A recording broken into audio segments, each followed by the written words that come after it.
ഒരു രാജ്യത്തിൻ്റെ സമ്പദ് വ്യവസ്ഥയുടെ ആണിക്കല്ലാണ് ബാങ്കുകൾ. ഭാരതത്തിൽ പല ഡിപ്ലോമാറ്റിക് പൊസിഷൻസും വഹിക്കുന്നത് മലയാളികളാണ്. ബാങ്കിംഗ് മേഖലയിൽ ഒരു സുപ്രധാന നാമമാണ് യൂണിയൻ ബാങ്ക് ചെയർമാനും മാനേജിംഗ് ഡയറക്ടറുമായ V നായരുടേത്. ഇത് മുംബൈയിലെ അദ്ദേഹത്തിൻ്റെ ഭവനം. യൂണിയൻ ബാങ്കിൻ്റെ ചെയർമാൻ ആൻഡ് മാനേജിംഗ് ഡയറക്ടർ എന്ന പോസ്റ്റിൽ ഇപ്പോൾ ഇരിക്കുമ്പോൾ സർ, ബാങ്കിങ്ങിനെ കുറിച്ച് ഇപ്പോഴത്തെ ഒരു ആൾക്കാർക്ക് ഒരു ആശങ്കയുണ്ടല്ലോ. സോ ഡു യു തിങ്ക് ഇതൊരു മുൾക്കിരീടമാണോ?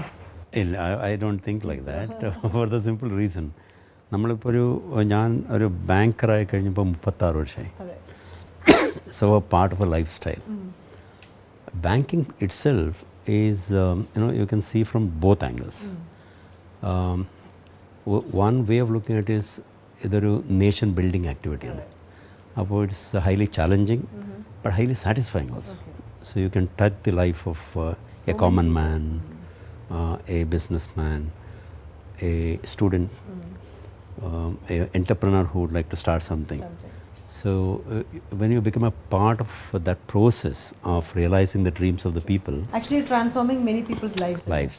So it's a highly satisfying, challenging job. So ippalthe oru situation, when you look at it, ആഗോളമായിട്ട് നോക്കുകയാണെങ്കിൽ internationally many banksന് ബുദ്ധിമുട്ടാവുന്നു, ഒരു ടേക്ക് ഓവർ നടത്തുന്നു, പിന്നെ ബാങ്ക്രപ്സിക്ക് ഫയൽ ചെയ്യുന്നു.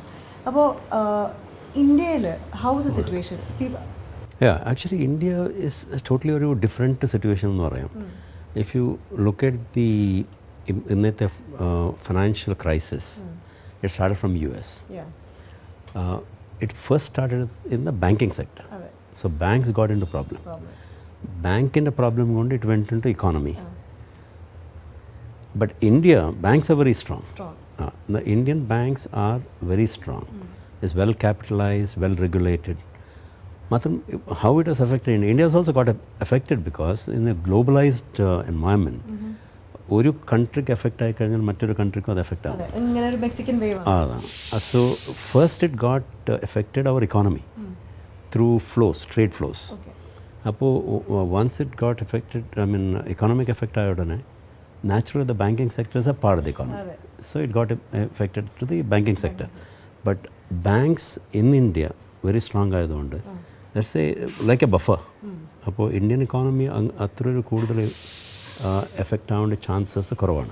It will get affected because it's globalised but not to that extent. പക്ഷേ ഒരു normal ആൾക്ക് ഇങ്ങനെ ഒരു പ്രശ്നങ്ങളുണ്ട് എന്നുള്ളത് ഇപ്പം ഞാൻ പറയുകയാണെന്നുണ്ടെങ്കിൽ ഇപ്പോൾ കേരളത്തിൽ നോക്കുകയാണെന്ന് വെച്ചിട്ടുണ്ടെങ്കിൽ എല്ലാ സ്വർണ്ണ ഷോപ്പിലും തിരക്കാം. ഒരു റെസ്റ്റോറൻറ്റിലും ഇവിടെയും എവിടെയും സീറ്റ് ഇരിക്കാൻ സ്ഥലമില്ല. 20,000 രൂപ വരെയും പവന് പോയാൽ പോലും മേടിക്കാൻ ആൾക്കാരുണ്ട്. അപ്പോൾ എവിടെയാണ് സർ റിസഷൻ? അല്ല, ആക്ച്വലി ഈ റിസഷൻ എന്ന വേർഡ് ഇറ്റ് സെൽഫ് അതിന് കുറച്ച് we have to look at little more carefully. Recession advanced കൺട്രീസിൽ ഇപ്പോൾ റിസഷൻ ഉണ്ട്. ഇന്ത്യയിൽ റിസഷൻ ഇല്ല. It's only the growth has slowed down. നമ്മളതൊരു ലാസ്റ്റ് 4 years നമ്മുടെ ആവറേജ് ഗ്രോത്ത് റേറ്റ് വാസ് 8.8%. ഇന്ന് ദിസ് ഇയർ ഇറ്റ്സ് എക്സ്പെക്റ്റഡ് 7%. 7% എന്ന് പറഞ്ഞാൽ it's one of the best growth today's environment. Last quarter നമ്മൾ 5.3% ആയിരുന്നു. It's low because that quarter was a very difficult quarter. In case നമ്മൾ 7% growth I mean ആയിക്കഴിഞ്ഞാൽ when globally the growth rate is closer to 0. Correct. It's a very good growth. But at the same time, certain industries affect ആയിട്ടുണ്ട്. Say for example, steel affect ആയിട്ടുണ്ട്, cement affect ആയിട്ടുണ്ട്, textile, because textile export ഉള്ളതുകൊണ്ട് അത് affect ആയിട്ടുണ്ട്, പിന്നെ IT affect ആയിട്ടുണ്ട്. ഇപ്പോൾ textile ഇത് exports affect ആയ ഉടനെ that affects road transport, it affects logistics, completely affect on. There are certain sectors which got affected. So I mean we have to figure out how to actually create demand in those sectors. അതാണ് ഇപ്പോഴത്തെ challenge. അപ്പോൾ ഇതിന് ഇപ്പോൾ പറഞ്ഞു 18 months ആയിരിക്കും recovery എന്നാണ് America പറയുന്നത് അല്ലേ? അപ്പോൾ ഇത് ഈ ഇന്ത്യയിൽ ഇപ്പോൾ ഇത് വളരെ കുറച്ചേ നമ്മൾ എഫക്ട് ചെയ്തിട്ട് ചാലും. ഇപ്പോൾ അമേരിക്ക ഇത് ഉയർന്ന് റെഡി ആകുമ്പോഴേക്കും നമ്മൾ will be out of it. No, actually it's a much bigger challenge. We have to keep our fingers crossed. Cautiously. Yeah, it will take some time. Say for example, innipo oru satisfaction ennu parnale steel, there is a bit of a demand has started coming in. Okay. And cement also started improving. But real estate is in dumps. And commercial vehicle is not yet picked up. Okay. So you have, and these are all highly, textile is not picked up. So these are the areas where the employment generation is high. The moment people start losing jobs, that will create its problem. But there are positive aspects. Positive എന്ന് പറഞ്ഞാൽ last year government came up with the Narega, that is 100 days employment in the rural area.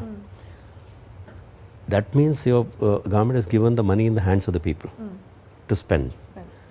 Now farm loan waiver took place. Adilim almost about 70,000 crores. The money given in the hands of the people. Right. Then sixth pay commission revision took place. So again money in the hands of the people. So there is a good demand at that sector. So rural economy is doing well. There's the purchasing power of the people. അതുകൊണ്ടാണ് നിങ്ങളുടെ what you said is correct. Because restaurants പോയി കഴിഞ്ഞാൽ there are people, gold they buy, because there is money in the hands of the people. But there are certain sectors where it has affected, which we may need to address. എന്നാലും ഒരു common ആൾക്കാർക്ക് ഇപ്പോൾ ഏറ്റവും വലിയ പ്രശ്നമാണ് credit card. ഒരാൾക്ക് ഒരു സ്വസ്ഥമായിട്ട് 10 മിനിറ്റ് ഇരിക്കാൻ പറ്റില്ല, അപ്പോഴേക്കും ആൾക്കാർ വിളിക്കും ക്രെഡിറ്റ് കാർഡ് വേണം. ഇങ്ങനെ നമ്മുടെ കയ്യിൽ ഏൽപ്പിച്ച് തരും.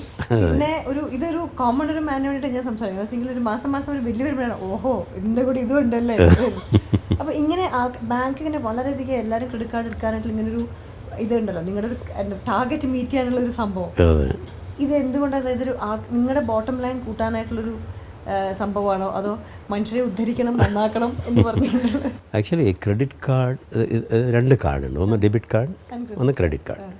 Debit card is a card where you use your own money. അപ്പോൾ ഒരു സേവിങ്സ് ബാങ്കിൽ അക്കൗണ്ടിൽ ബാലൻസ് ഉണ്ടായി കഴിഞ്ഞാൽ അത് യൂസ് ചെയ്യാൻ പറ്റും. ഇന്ത്യയിൽ that is more popular because Indian culture is to save. അപ്പോൾ ഇന്ത്യ ഇപ്പോൾ if you see the population of cards, debit card is more. Credit card is a western culture. അപ്പോൾ ബട്ട് ക്രെഡിറ്റ് കാർഡ്, അതെ, credit card gives a lot of flexibility that you want to buy something you can immediately buy and then pay later. But അതിലുള്ളൊരു important thing എന്ന് പറഞ്ഞാൽ you have a free time, a 50 days or something, 45 to 50 days. അതിനകത്ത് payment ചെയ്താൽ it's okay because you're not charged. The moment you cross that, then the charge is hefty. So one has to plan. അതിൽ India still is better. അപ്പോൾ എന്തൊരു problem വന്നാലും ഇപ്പോൾ recession വന്നാലും ചിലപ്പോൾ പൈസ നിറയുള്ള ആൾക്കാരുണ്ടല്ലോ, അവർ വളരെ കോഷ്യസ് ആയിട്ട് സ്പെൻഡ് ചെയ്യും. അല്ലെങ്കിൽ അവർ എന്താ പറയുക ചിലവാക്കില്ല. പിന്നെ അവർക്ക് അതുകൊണ്ട് അവർ ദേ വെരി സേഫ്. പക്ഷേ ഈ ഓവർനൈറ്റ് പോപ്പേഴ്സ് ആവുന്ന ആൾക്കാരുണ്ട്, ജോലി കളയുക അല്ലെങ്കിൽ ജോലി പെട്ടെന്ന് പോകുക, അവർ റോഡിലാവും, കുട്ടികൾക്ക് പഠിക്കും. ഇപ്പോൾ അത് ഇപ്പോൾ ദുബായിലൊക്കെ നടന്നുകൊണ്ടിരിക്കുന്നതെന്ന് പറഞ്ഞു. വളരെയധികം പ്രോബ്ലംസ് സംഭവിക്കുന്നുണ്ട് മറ്റുള്ള എല്ലാ രാജ്യങ്ങളിലും. ഇതിന് നമ്മളെങ്ങനെയാണ് സാർ ഇത് പെട്ടെന്ന് വരുന്ന ഒരു ഓവർനൈറ്റ് പ്രതിഭാസം, it's like a tsunami, right? Absolutely. അപ്പോൾ എങ്ങനെയാണ് സാർ ഇതൊന്ന്? അല്ല, ഇത് കറക്റ്റാണ്. ബിക്കോസ് ഇത് നോ വൺ ഇസ് എക്സ്പെക്റ്റഡ് ഇങ്ങനത്തെ ഒരു situation. And especially if you take an individual who loses A job, he must have already had a lot of commitments. Absolutely. It's a challenge. Actually, it's a challenge for the country. It's a challenge for individual families. We have to address to that issue. ഇപ്പോൾ നമ്മളിതിപ്പോൾ I would say ഇന്നിപ്പോൾ ദുബായിലുള്ളൊരു situation can also be compared to a situation which happened few years back in Kuwait.